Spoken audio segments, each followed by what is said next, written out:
Love India. I just love the food. Chapters in the book that I've published. I was writing a book for my kids. I'm a mother. Okay, so it was my Alexa reminder. It was telling us to put the garbage outside. Technology. Wonderful. I love that. You're embracing technology. Yes, you're right. You need a reminder. Hello, everyone. Welcome back to Simplifying Life with Kashira. So today, I am sitting down with Rochelle Trau. I hope I'm pronouncing her name correctly. She's a strategic HR executive, board advisor, and executive coach with over 25 years of experience leading global transformations and helping leaders stay whole while leading others. And we're going to hear so much about her. So let's invite her. Rochelle, welcome. Hello, Kashira. Thank you for inviting me to talk on your podcast. I really look forward to this conversation.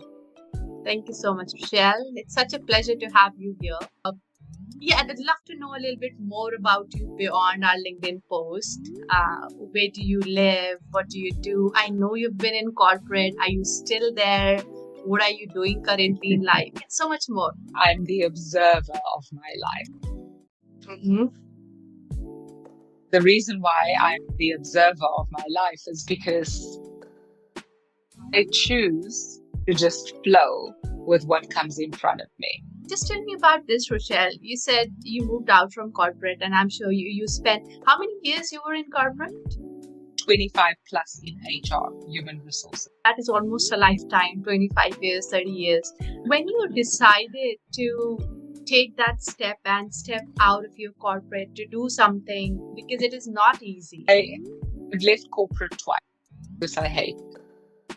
But because I need to work on my higher purpose. I wrote my first book. When did you have that kind of enlightenment that maybe there is some other calling that I have, or maybe that is the purpose? The first week of October, the year before, not 25, 24, I went to a meditation retreat. And in that meditation retreat, I had the opportunity to experience sound healing and binaural sound beats and went into pretty deep meditative states. And so that weekend was an incredible experience. But that was the tipping point. Because that Monday after this meditation retreat, I got up at 4 o'clock in the morning. My body just shot up. And I sat up in bed. And I'm like, I need to write. And I was writing a book for my kids. So it emerged in the process of writing. It's as simple as that. When you wrote a couple of chapters of this particular book that we're talking about, it was after that you got into corporate, or you were completely out of corporate? Oh, this was after I left corporate. This meditation retreat, my job ended the 30th of September. This was the first weekend of October. I think it was the 4th and 5th of October. Yeah. My first weekend away from my job, the second time that I left corporate. Okay. So I had left without a plan. I didn't have a plan. Wow. And needs a lot of courage to leave without a plan. So if you actually have to give from your experience, you have to give an advice to someone, would you say that if you have adequate amount of saving, it's okay to take that risk, take that jump and believe in yourself and just go for it? If you have at least 2 years worth of money, then yes. But actually, I don't believe that that's the answer. One of the biggest things I've learned in everything, in my 30 plus years working, there was never a problem with the organization. There was never a problem with the other people. The biggest issue was always me. I didn't look deep enough within myself in order to make myself strong enough to cope with the chaos around me. Because let's be clear, the world will not change. The chaos will not change. Organizations that are constantly restructuring, the fear of losing your job. None of that's going to change. Only person that could have changed was myself. Right from the moment we come out of our parents' wombs, our mother's womb, depending on the circumstances in which you were born, shapes you. Yeah. As you grow up, school shapes you. University shapes you. You go into the corporate world, it shapes you. Society shapes you. I grew up in South Africa during apartheid. I was labeled, I was shaped by that. I want to understand, how was your childhood, Rochelle? What kind of environment you were born and brought up? Yeah. I'm one of 11 children. Wow. Okay? So I'm from a very big family, and I'm the baby. I'm the last soul, and I'm an introvert. I'm somebody who likes to go inward. So I climbed, but I climbed with no connection to emotion. So my entire life was shaped on, you look after yourself, you work hard, and you deliver.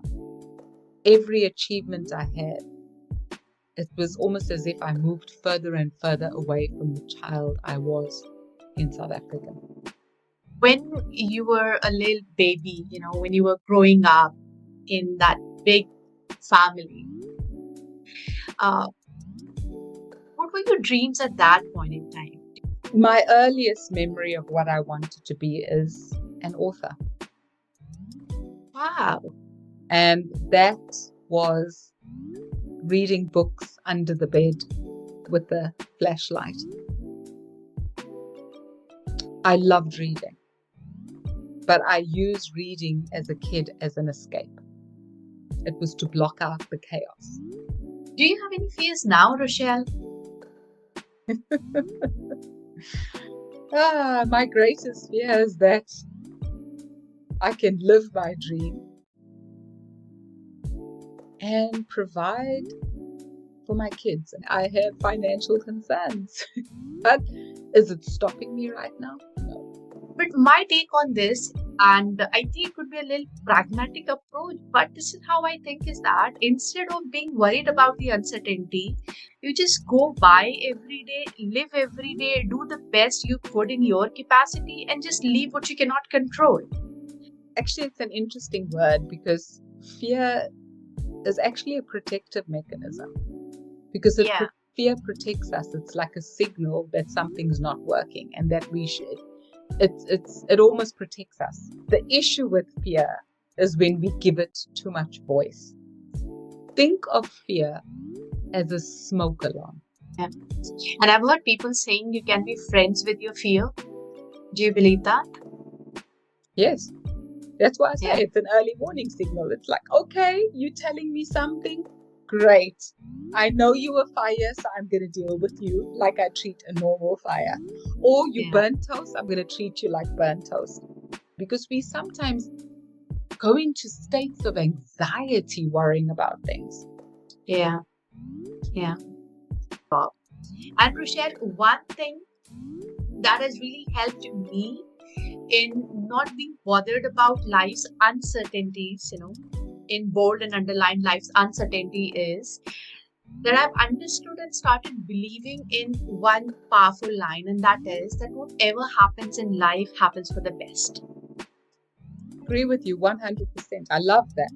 And I want to ask you, because you've been HR, the title with which a lot of employees kind of stay away. So I want to understand from you, if there is one internal insight that you can share with people from HR's perspective, especially for people who are in corporate, what would that be? It could be anything. Firstly, that we are human beings also. I wanted to be a great HR person. I took on everybody's stress. I was doing my day job at night because I would spend my time talking to people and restructuring and managing stakeholders and all sorts of stuff.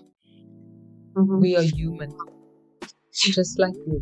Have you ever had any kind of, colleague who was not part of HR, but they still, confided in you and shared things with you? I mean, people would say to me, you're scary, and especially people who were in part of my own teams, because I've led big teams in HR, they would go, Yeah, we are afraid of you, but the one thing we do know is that you have our back. That's really So beautiful. fortunately, I was normal. Okay, that's wonderful. So, did you ever had any challenges with public speaking?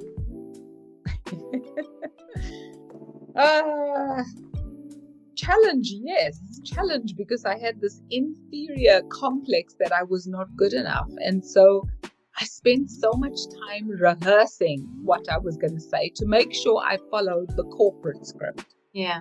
The downside with that is because I was so focused on speaking the script, I lost the authenticity. That is such a beautiful message for anybody who's going to be speaking publicly, that being authentic and being speaking about what you believe in is so important. So I was speaking. I'll give her a minute. Okay, so it was my Alexa reminder. It was telling us to put the garbage outside.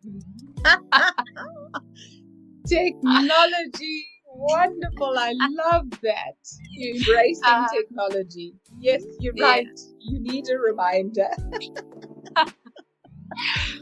So, Rochelle, thank you so much for sharing your profound insights and for reminding us that leadership isn't about perfection. It's about presence, balance, and staying connected to who we are.